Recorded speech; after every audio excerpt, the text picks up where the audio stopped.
Hola, hola. Bueno, en esta oportunidad y una vez más vamos a comentar un libro de Ernesto Tone, El viejo puerto, un ejercicio de memoria. Es cierto, he comentado hartos libros de Ernesto porque de alguna manera me llega más, perdonen que yo sea tan subjetivo en esto, pero Ernesto es porteño, guanderino, tiene una seria afinidad que yo lo conocí desde muy joven y, y bueno, me gusta cómo él escribe, además me gustan sus posiciones políticas, es un hombre muy sensato, muy ponderado, muy equilibrado, y yo concuerdo con casi todo lo que él ha manifestado. Entonces hay cierto acercamiento, no solamente ideológico, sino que también un acercamiento de carácter político. Ahora cuando uno dice ideológico, como que la ideología la han diabolizado, endemoniado, la ideología es mentira, si todos tienen ideas todos tienen ideales y todos tenemos una parte ideológica que defender. Bueno, pero yendo al libro propiamente tal, este libro, El viejo puerto, un ejercicio de memoria, le coloca él. Pone fin a sus memorias, dice él, que están editadas anteriormente en el libro rojo, en el viaje rojo, y el que fue el año 2014, y en el segundo piso el año 2016. Recordemos que viejo en el viaje rojo, digamos, habla sobre todo su experiencia académica en la Universidad Católica, ¿no es cierto? Y toda su vivencia de estudiante universitario, casi todo es así. Y en el segundo piso es su experiencia que tuvo con el gobierno de Ricardo Lagos, que fue el mejor gobierno, a mi juicio, que ha tenido Chile, más allá del error del CAE, que quizás pudo ser un error, pero fue uno de los gobiernos más importantes que tuvo Chile, sin lugar a dudas. Y sobre todo para Valparaíso, por todo lo que transformó, digamos, a Valparaíso. Bueno, el libro se compone de tres partes. La primera habla de Valparaíso de Chile, se concentra fundamentalmente en la historia de la ciudad y su característica de singularidad. Valparaíso habla por ahí, por ejemplo, de que casi toda, por ejemplo, cita a Edward Bello, que dice que casi todas las ciudades se parecen a Quillota, y que Valparaíso es la única ciudad que no se parece a Quillota, digamos, en su singularidad. Y después la segunda parte es vivir en el puerto. Ahí repasa las vivencias de infancia y la vida, sobre todo en el año 1960.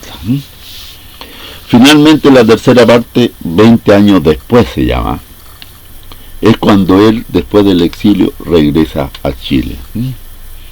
Y al regreso se encuentra naturalmente con varios cambios fundamentales y participa en el gobierno de Lagos, en el segundo piso, como asesor en el segundo piso. Voy a hacer alguna referencia, por ejemplo, en la página 69. Esta referencia es bien bonita, diría yo, porque es la referencia al burro, que dice él que Valparaíso le debe. Es muy importante este libro porque es un aporte más a la historia de Valparaíso. Me interpretó mucho, me llegó mucho, porque hay muchas cosas que yo también las viví. y voy a dar algunos ejemplos.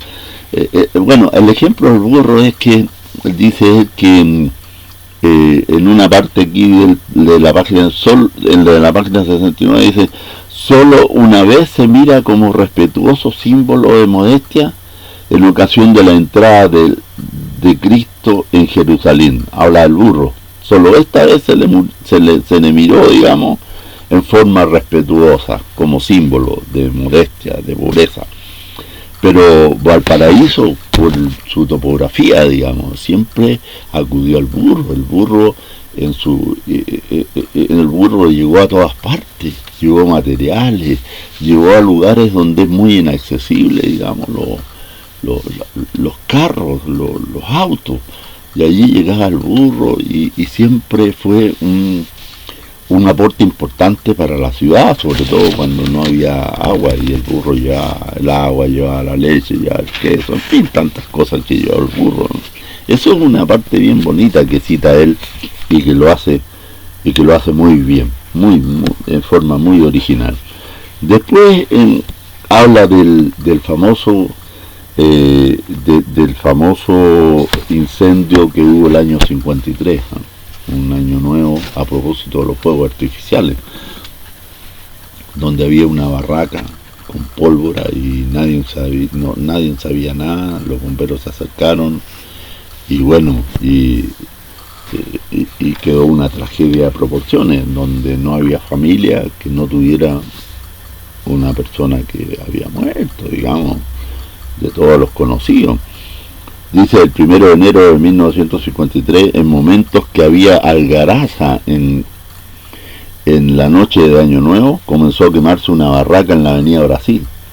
Luego el fuego arrasó hacia el lugar donde se encontraba el departamento de caminos del puerto.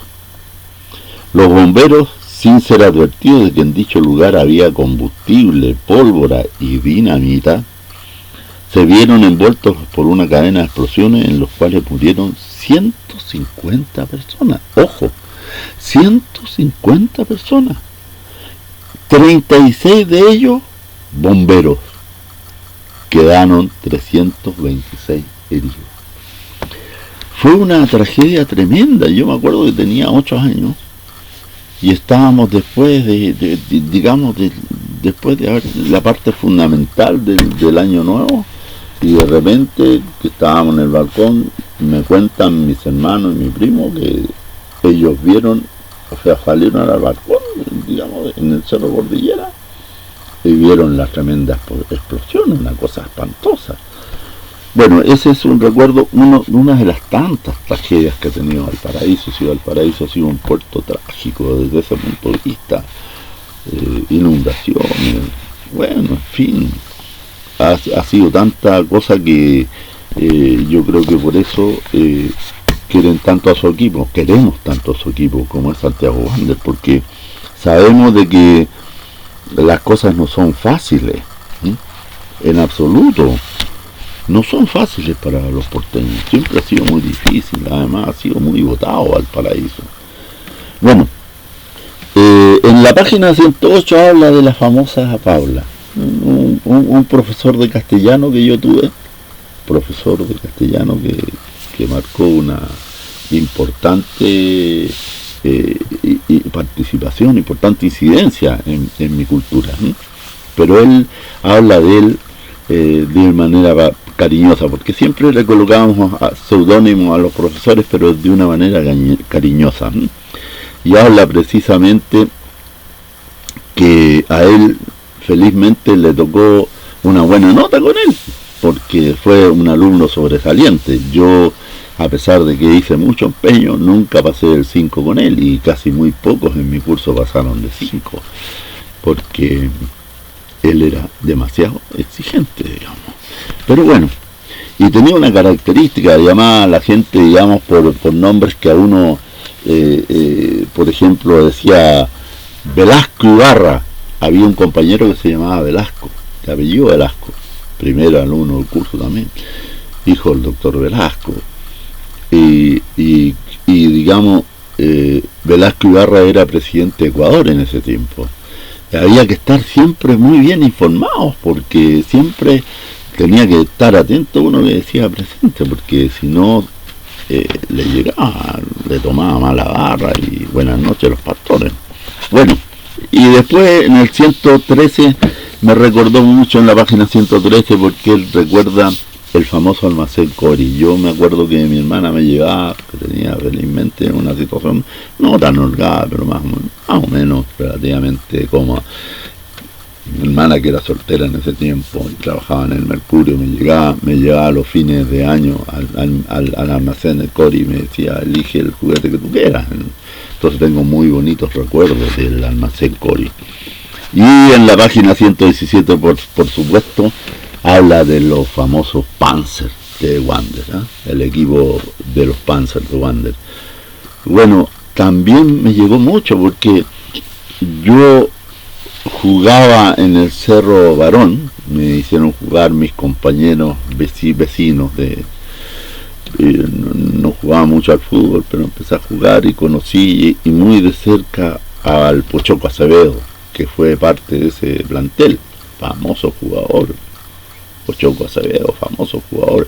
Recuerdo mucho a su padre, que estaba tan orgulloso, que vendía pescado y se paraba conmigo a conversar y yo conversaba con él, me gustaba conversar con él y él, muy orgulloso de su hijo, era muy modesto y me gustaba conversar con él porque era sencillo, además nunca andaba ufanándose en exceso de su hijo, pero él se sentía muy orgulloso.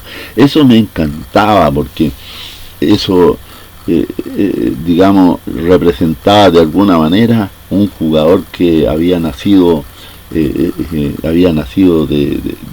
la pobreza, se fijan, y había surgido. Bueno, después en la página 146-147 habla de los adelantos de Valparaíso, ¿eh? Cuando se hizo ese famoso túnel, porque el gobierno de Lagos se preocupó de Valparaíso. Aquí habla de eso también. Se hicieron ese famoso túnel que evitó el paso de los camiones por Valparaíso. Eso fue muy importante para Valparaíso. Y así una serie de adelantos más, donde también habla de la participación que tuvo el famoso profesor Augusto Esquella, del cual también yo participo mucho de su idea. Y finalmente en la página 151 hay un reconocimiento, o sea, recuerda que en el año 53 hubo el reconocimiento, el nombramiento del Valparaíso como Patrimonio de la Humanidad, que lo merecía largamente. El libro es muy ameno, es muy simple, yo lo recomiendo, lo reitero, a pesar de que obviamente con Ernesto tenemos, digamos, teníamos un amigo común que queríamos mucho, que era Ricardo el Nono Bravo, y yo siempre leí todos los libros de Ernesto porque me gustó siempre cómo escribía. Siempre es muy ameno, muy culto, con mucha experiencia internacional, y ya lo he dicho anteriormente, pero aquí, digamos, a Ernesto le eché de menos algo.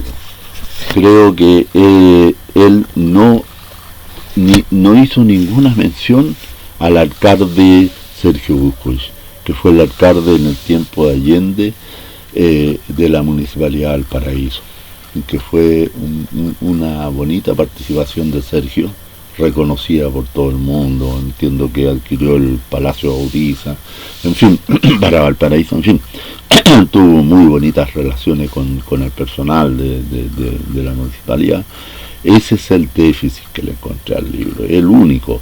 No sé por qué Ernesto no lo mencionó, habiendo mencionado tantas cosas hermosas, pero el libro sigue siendo bonito y hermoso.